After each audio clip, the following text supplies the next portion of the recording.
Hola, mi nombre es Eduardo Castillo Barrera. Soy estudiante de arquitectura en el Tecnológico de Monterrey y estoy cursando mi quinto semestre.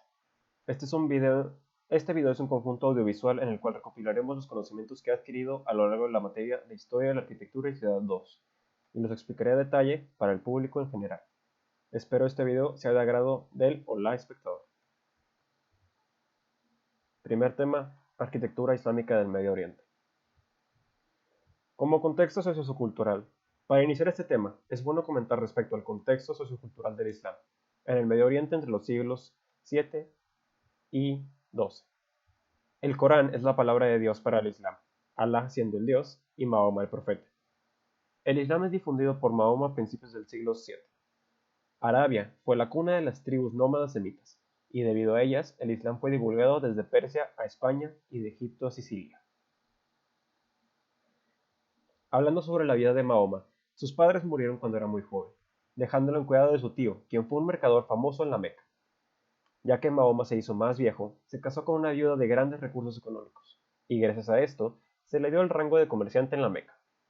A sus 40 años, sufre de una crisis espiritual y decide exiliarse en el desierto. Y mientras esto, Mahoma obtiene su revelación divina, proveniente de Alá, haciendo que escriba el Corán e iniciando el Islam. Arquitectura islámica.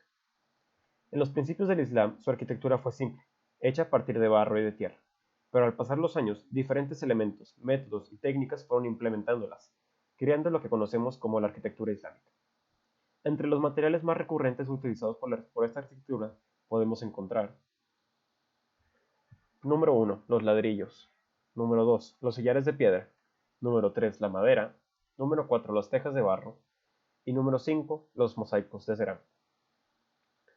La arquitectura islámica es famosa por su uso de arcos como elementos sustentantes, y sus arquitectos usaban diferentes tipos, los cuales son: arco de herradura, arco apuntado, arco de herradura peraltado, arco dentivo, arco tribulado, arco de 5 lóbulos, arco con ajimecia enjuta y por último el arco de igual. Las diferentes cúpulas que utilizaban fueron la semiesférica, hemisférica, de ovoide, cónica y bulbosa. Ahora analizaremos los diferentes tipos de inmuebles que se construían, los cuales son civiles, económicos, comerciantes, de gobierno y de religión. Primero analizaremos los edificios de naturaleza religiosa. La mezquita. Este edificio se utilizaba como lugar de oración, pero cabe mencionar que no es un templo. La madrasa. La madrasa fue una escuela donde se impartía y estudiaba el Corán. El mausoleo. Generalmente un lugar donde se encuentran los restos de la gente ejemplar o importante para la ciudad. Ribat. Este inmueble fue una especie de fuerte o fortaleza, utilizado para proteger y defender las afueras de la ciudad. Ahora analizaremos los edificios de naturaleza civil o doméstica. La alcazaba. Este edificio fue destinado a controlar centros urbanos, siendo un palacio. El alcázar. Este inmueble fue un palacio o casa para la realeza. La alhóndiga. Este lugar fue aquel donde el comerciante vende su mercancía, daba cobijo a mercaderes y peregrinos. Los caravasares. Estos fueron igual que las alhóndigas, pero de naturaleza más rural, generalmente ubicadas en las rutas. Y por último, el hammam. Fueron baños de aguas, tal y como las termas romanas, pero estas fueron utilizadas para purificar personas. Ahora analizaremos las partes de la mezquita. Primero, el pórtico de peregrinos, el cual sirvió para recibir a los peregrinos a la mezquita. Después tenemos el zan, fue un patio central rodeado por el pórtico de peregrinos. Por tercero, tenemos la fuente de abluciones, que fue un área de lavado de ritual o abastecimiento de agua para los peregrinos.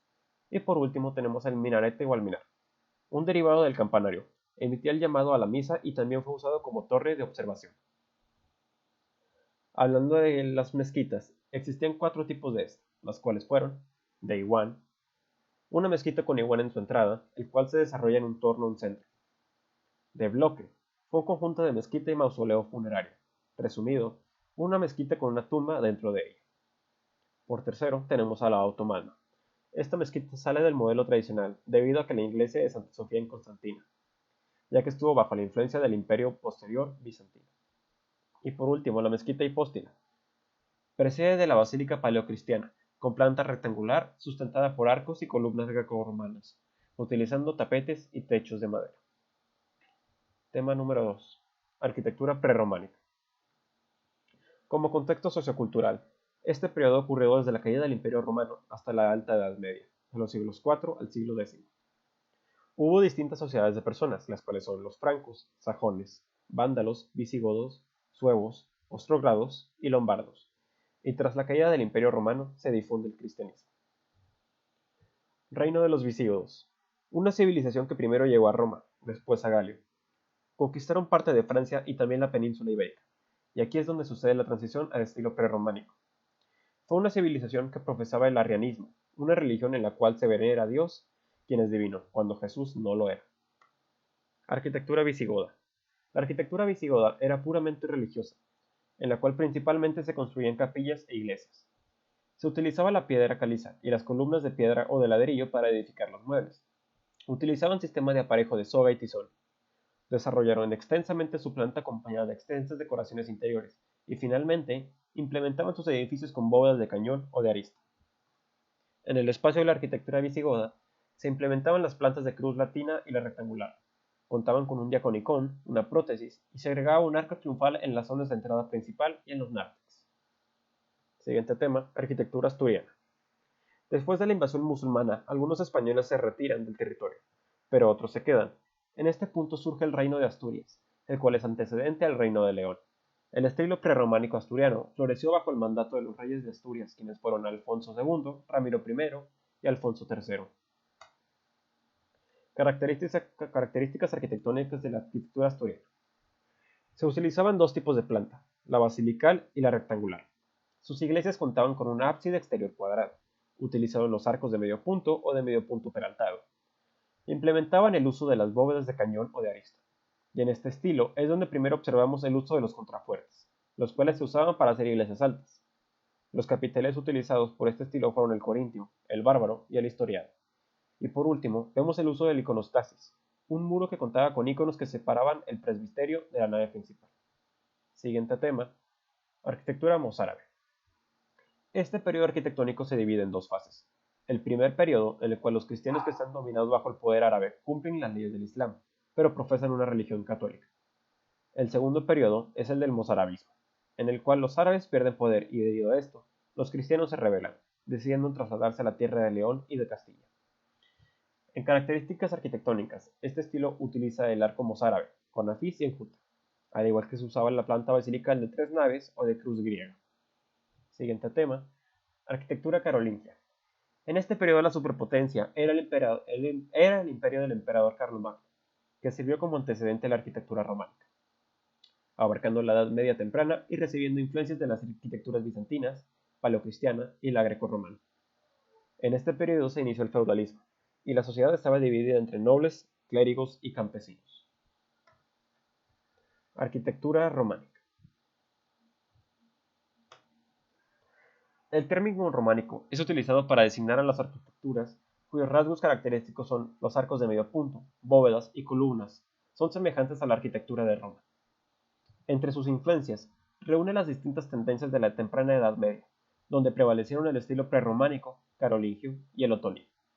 De ahí que su origen se sitúe en Francia y Alemania.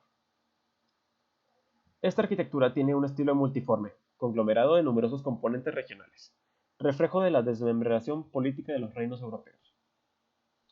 Este estilo surge en la época de una Europa sometida en el sistema feudal, el cual conllevaba ciertos datos. La existencia de feudos o extensiones territoriales a manos de los nobles o los señores feudales. Descentralización del poder político cuando el monarca pierde la fuerza de frente a los nobles y los señores feudales. Fue marcada la diferenciación de las clases sociales donde la Iglesia católica y los señores feudales eran la clase privilegiada, y los siervos de la gleba, eran la clase más baja en la sociedad feudal. Y por último, la economía eminentemente agrícola y de autoconsumo local. Este estilo tuvo distintas fuerzas que impulsaron su poder y fama. Los grandes movimientos de las reformas monacales iniciadas por las órdenes religiosas, principalmente la de los monjes de la bahía de Cluny, en Borgoña. Las peregrinaciones religiosas emprendidas con el fin de visitar lugares santos, y por último, las cruzadas en donde participaron los reinos europeos, que tenían como objetivo recuperar las reliquias y las tierras santas. Monjes de Cluny. Estos monjes fueron importantes para el periodo del románico, ya que buscaban abandonar los excesos y lujos en los que había caído la iglesia. para volver a los principios de la humildad y sencillez de la Orden de San Benito. Los monjes prepararon el camino para replantear nuevos ideales cristalizados en la abadía de Cluny, que llegaría a convertirse no solo en el elemento unificador de la fe cristiana, sino también en el centro cultural de Europa.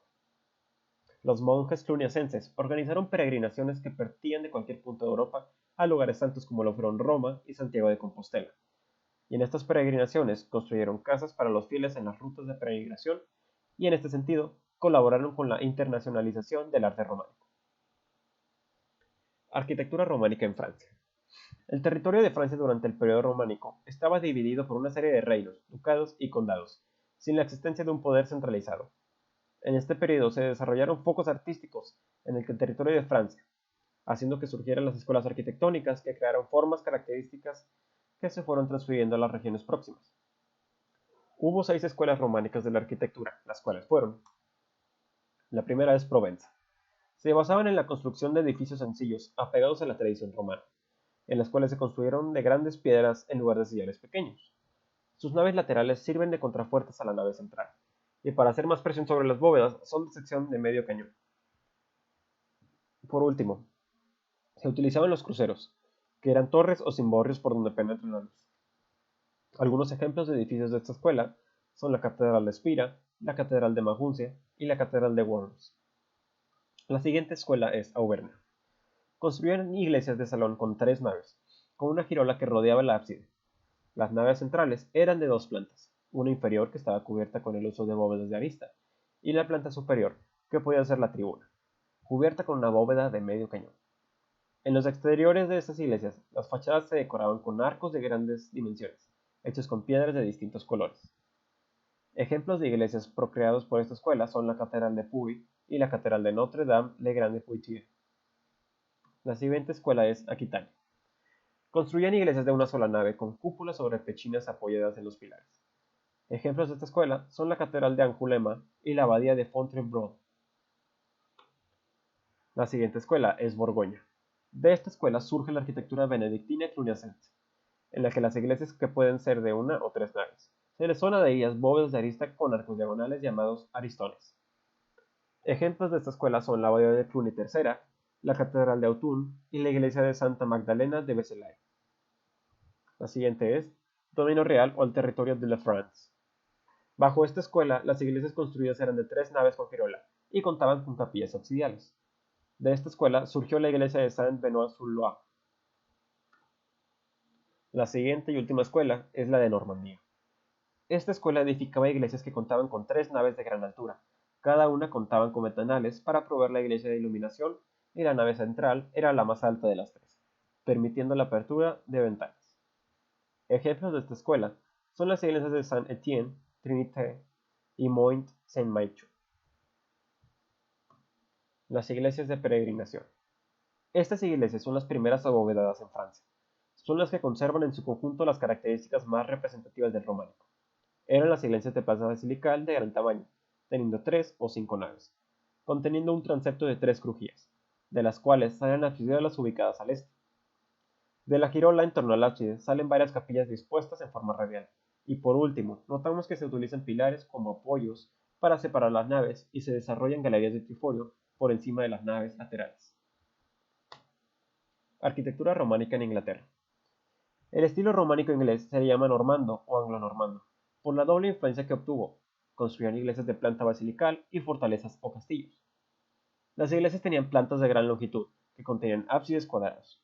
Su nave central estaba separada por pilares cuadrados con medias cañas de columnas o pilastras adosadas. Las columnas empleadas eran gruesas y tenían decoraciones en zigzag y de estrías en espiral o helicoidales. Sobre el crucero de dichas iglesias se levantaban torres linterna muy altas de base cuadrada. Sus naves laterales estaban cubiertas de bóvedas de arista con 2 plantas que contenían la tribuna. Algunas de las catedrales más importantes de esta región fueron la Catedral de Winchester, la Catedral de Durham y la Catedral de Ely. Arquitectura románica en España.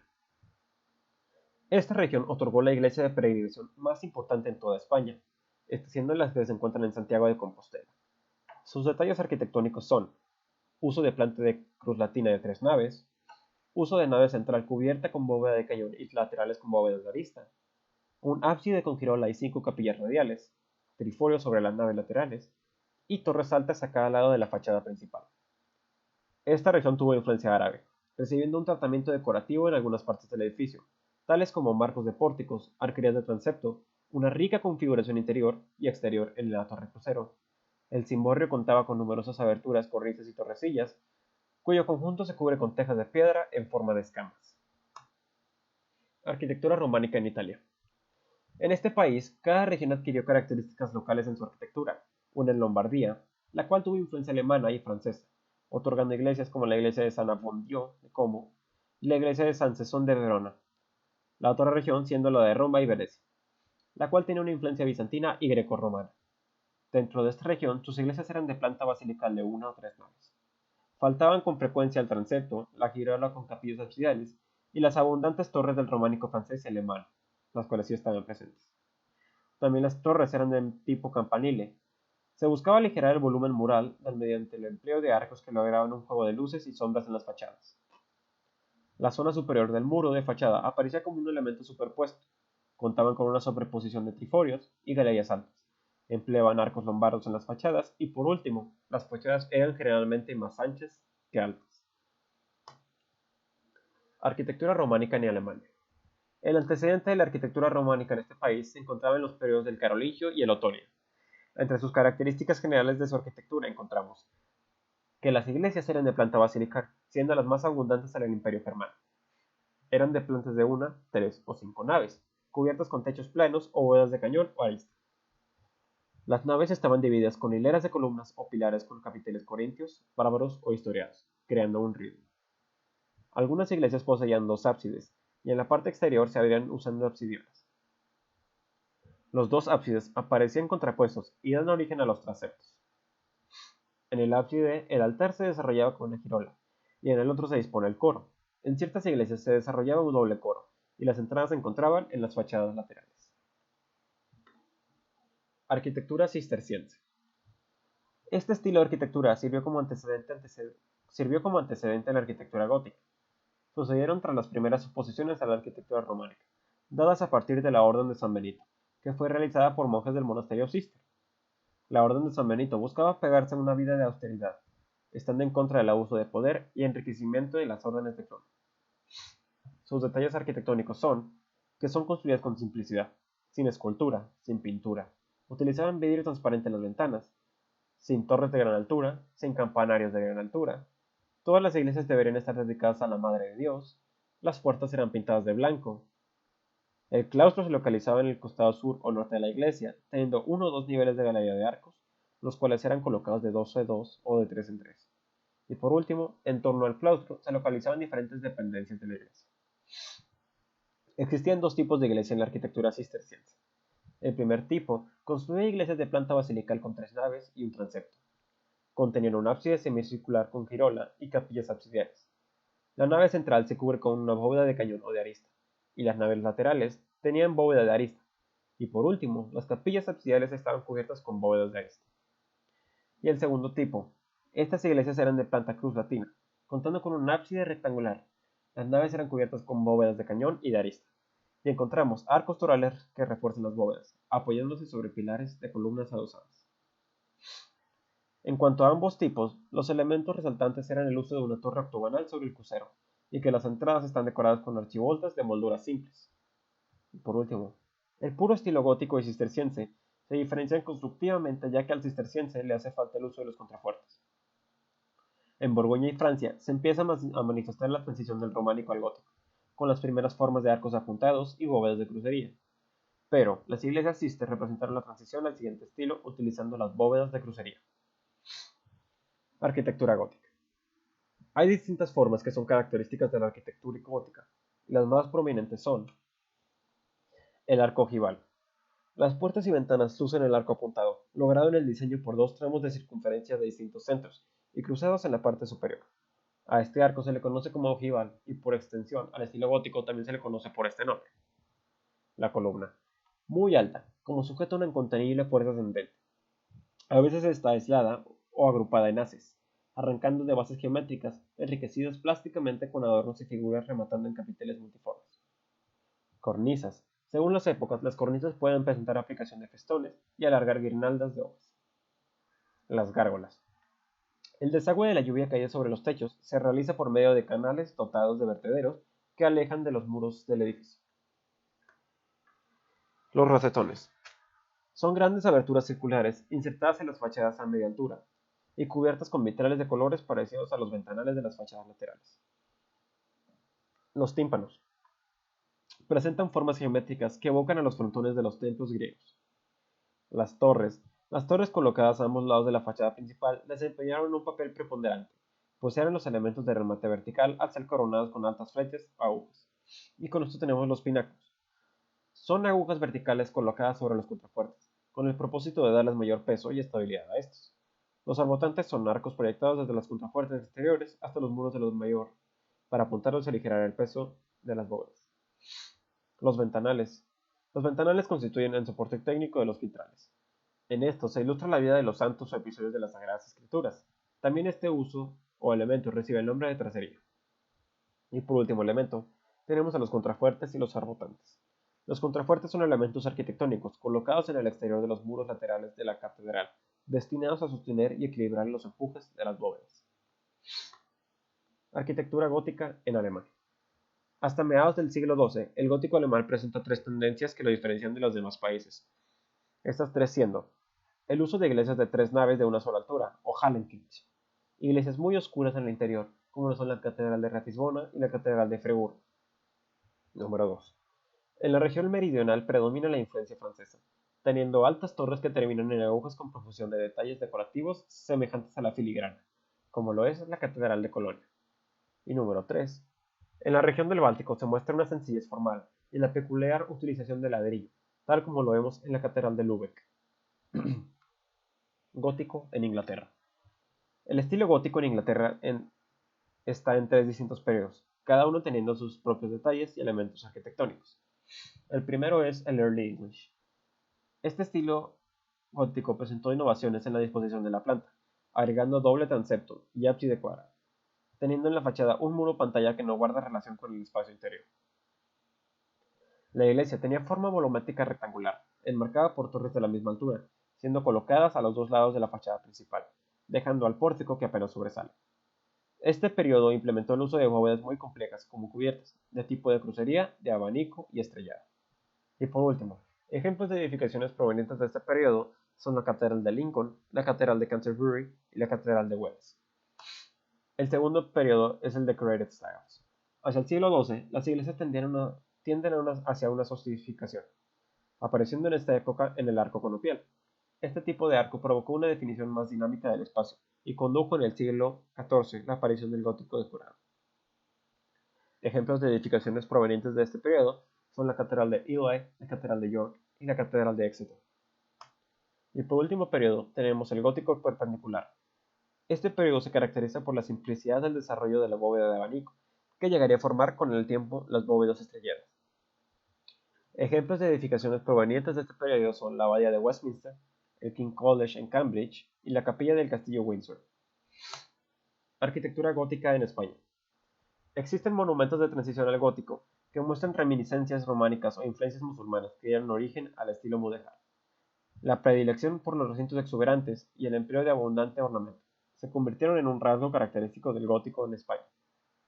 En el siglo XV se produjo un nuevo auge constructivo en Castilla, siendo la fase del gótico flamígero y la etapa del estilo isabelino, otorgando ejemplos como las catedrales de Sevilla y la de Oviedo. Arquitectura gótica en Italia. Debido a las separaciones políticas en Italia, siendo los ducados y los reinos, el estilo gótico se presenta de manera irregular, teniendo distintas variaciones a lo largo de las escuelas en Italia. Sus características arquitectónicas son el uso de iglesias de planta basilical de una o tres naves. Predominan los muros sobre los vanos, dando nacimiento a los murales. La volumetría exterior es sólida y clasicista. La iglesia tiene un sentido de robustez, sencillez y claridad, oponiéndose a las tendencias del estilo gótico. Y las casas consistoriales son símbolo de libertades individuales. Ahora entramos al Renacimiento en Italia. Surgió primeramente en Florencia, extendiéndose a varias ciudades entre los siglos XV y XVI, y debido a esta nueva etapa, hubo un cambio de mentalidad, mejoría de comercio y de comunicación. Hubo una accesibilidad al conocimiento de manera pública, haciendo que la nobleza pueda ser accesible para cualquiera que tenga los recursos suficientes. El Renacimiento se concentró más en el hombre y su papel en la vida eterna. Durante este periodo, la sociedad interpretó que el ambiente que lo rodeaba era un elemento cambiante, y esto cambió su ideología, rechazando la iglesia y enfocándose en el ser humano y su propósito en la tierra. Hubo un gran crecimiento de la ciencia, el arte y el pensamiento político, impulsados con el propósito de reiniciar la evolución intelectual y artística. Gracias a esto, el Renacimiento es la etapa que dio comienzo a la Edad Moderna entre los siglos XV y XVI, teniendo como significado la derivación de la palabra renechita, la cual significa renacer o volver a la vida. El Renacimiento se dividió en dos etapas. El 480, Renacimiento florentino o Primer Renacimiento. Este periodo refiere a las manifestaciones italianas del siglo XV, y el periodo termina cuando los Medici dejan la ciudad. El siguiente es el 580, que también es conocido como Renacimiento romano o el Alto Renacimiento. Este periodo corresponde al arte del siglo XVI e incluye el periodo del manierismo. El Renacimiento llegó a su cúspide y mayor expresión en este periodo, mientras que la Iglesia entró en una crisis de credibilidad por la venta de indulgencias. Los antecedentes del Renacimiento en Italia fueron: en el siglo XVI surgen cambios climáticos que llevan a la pérdida de cosecha y alimento, haciendo que ciertas ciudades perdieran poder. Florencia, Siena y Mantua y Venecia tomaron importancia, lo que produjo una migración del campo a la ciudad. Se dio la invención de la imprenta, dando paso a la publicación de más libros, esparciendo el conocimiento. La carencia de mano de obra dio paso a la invención de máquinas sustituyendo a estos, tal como la maquinaria de Brunelleschi. Y, por último, surge el humanismo durante el Renacimiento. Las características arquitectónicas. El Renacimiento retoma elementos grecorromanos en cuanto a arquitectura y escultura, intentando restablecer los elementos de las antiguas civilizaciones. Hubo individualismo, en el que se tenía que sobresalir de entre los demás. Debido a esto, los artistas y arquitectos tienen un estilo único, mientras que buscaban fama y gloria. La figura humana es la importancia de todas las cosas, a diferencia del periodo gótico, que buscaba lo inalcanzable. En el humanismo del Renacimiento, el ser humano era lo perfecto, rechazando la importancia de la altura. Y hubo una fundamentación científica del arte, en la que se representaba al hombre y su figura, incluyendo su estudio anatómico. Renacimiento del siglo XV en Florencia. La arquitectura clásica proveniente de Grecia y Roma es tomada como modelo a seguir. Se buscaba generar armonía entre los edificios, utilizando la proporción. Se utilizaban plantas basilicales centrales de forma circular o rectangular, de cruz latina y de cruz griega. El muro volvió a tener un papel de importancia, y con esto se buscaba más la horizontalidad en vez de la verticalidad. Y por último, se da el individualismo, antes mencionado, junto con el protagonismo, significando que los edificios ya tienen autores concretos. Alto Renacimiento del siglo XVI romano. A principios del siglo XVI en Italia, las tensiones continuaban entre los distintos estados de la región. Y de toda esta problemática, la arquitectura tiene más vigor plástico y sentido gravitatorio, desapareciendo las estructuras ligeras. Los detalles arquitectónicos de las iglesias es que son de planta centralizada o de cruz latina. La cúpula se convierte en el elemento predominante sobre el espacio central o el crucero. Las proporciones de las fachadas y las torres son monumentales. Los pórticos de la fachada incluyen columnas clásicas. Y los detalles arquitectónicos de los palacios desarrollan una planta rectangular con un patio central. Pueden ser de 2 o 3 niveles. El patio interior era rodeado con una serie de arcadas superpuestas con detalles decorativos. Las fachadas tenían columnas clásicas y frontones semicirculares y triangulares. Y por último, la monumentalidad era dominante en los palacios. Factores sociopolíticos del desplazo de actividad artística de Florencia a Roma durante el siglo XVI. Las rivalidades y tensiones son crecientes a principios del siglo XVI, y como consecuencia, la familia Medici pierde su poder. Familias gobernantes sufren un colapso y debido a esto se trasladan a Roma. Con esto, se dan concentraciones culturales que generan la unidad artística. Mientras esto pasa, se da un conflicto entre los reyes Carlos V de España y Francisco I de Francia. El segundo perdiendo, por lo que se da el saqueo de Roma en el año 1527 a manos de Carlos V, lo que causó un daño intenso a la estabilidad de la iglesia. Las características principales de la arquitectura 580 son tres: el sentido gravitatorio, que las edificaciones son más sólidas y pétreas, y sobre todo la majestuosidad. Y en este periodo hubo distintos arquitectos importantes. Por mencionar algunos, tenemos a Donato di Bramante, Rafael Sanzio, Miguel Ángel Buonarroti, Antonio da Sangallo y Baldassare Peruzzi. Y ahora nos adentraremos más en los arquitectos mencionados. Donato di Bramante.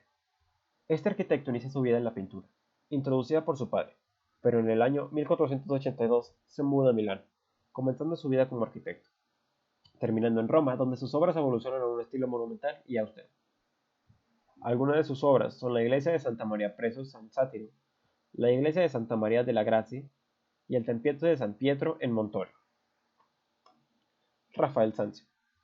Fue un pintor arquitecto considerado como uno de los más grandes e influyentes en todos los tiempos, terminando su carrera en el año 1508, cuando se mudó a Roma. Algunas de sus obras son la Escuela de Atenas, la Loggia de Palacio de San Damasco y la Villa Madama. Miguel Ángel Buonarroti. Este hombre pasó la mayor parte de su madurez en Roma, considerado como un hombre universal, llamado el Divino. Fue arquitecto, pintor, escultor y poeta. De pequeño fue acogido por la familia Medici.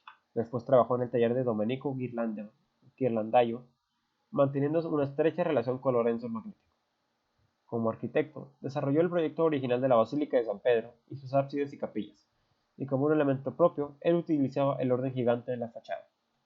Algunas de sus obras más importantes son la Plaza Campidoglio, la Biblioteca Laurenciana y el David. Manierismo en Italia.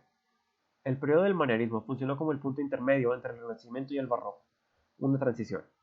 Pero, para pasar del Renacimiento al manierismo, sucedieron distintos factores que cambiaron el cambio. Primero sucedió el saqueo de Roma por parte del Imperio Romano, provocando que los artistas de esta ciudad se mudaran a otras ciudades de Europa. Tras este suceso, se buscó implementar un mayor dramatismo a las obras, diferenciando las ideas del Alto Renacimiento, renunciando a la armonía y recibiendo el equilibrio.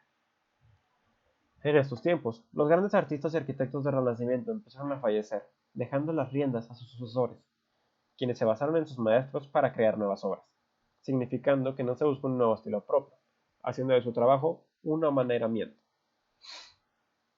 Las características arquitectónicas del manierismo son el rechazo de la idea renacentista de generar una armonía y un equilibrio en los edificios, dando oportunidad a los arquitectos de experimentar con composiciones más libres y fluidas. Este periodo utiliza las perspectivas y los puntos de fuga para crear que sus edificios, acercándolos lo más posible a la perfección. Se quería dar la impresión de la continuidad, buscando una unidad entre los edificios, que dieran la idea de un edificio continuo. Y el periodo buscaba alcanzar la perfección a través del uso de elementos clásicos como columnas, pilares, capiteles. Sin embargo, estos elementos perdieron su funcionalidad, haciendo que la estructura de este periodo no fuera visible a partir de los elementos fácilmente visibles. Renacimiento en Francia. Las características del Renacimiento en Francia son una clara influencia gótica. Los tejados son muy inclinados y de pizarra gris debido a las condiciones climáticas. La tipología se basa principalmente en chateaux y casas reales. Se utiliza el arco de medio punto, al igual que los frontones y las loggie de arcadas de medio punto. Se da utilización a las hojas de vid y los ángeles. Se perforan los muros, ampliando las ventanas y creando una integración con el paisaje. Se desarrolla un pasillo a manera de alero, denominado paso de ronda para vigilar. Encontramos chimeneas que sobresalen de los tejados. Las ventanas estandartes dan origen a la mansarda en el barroco. Y surge el jardín francés. Renacimiento en España o clasicismo herreriano. Este periodo se dio por la importación de arte de Italia y en segundo plano los Países Bajos como Bélgica y Holanda. En el siglo XVI, España se consolida como un Estado-nación, gracias a la unión de los reinos de Castilla y Aragón.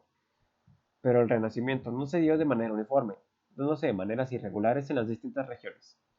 Uno de los acontecimientos importantes durante el Renacimiento en España fue la reconquista española en contra de los musulmanes.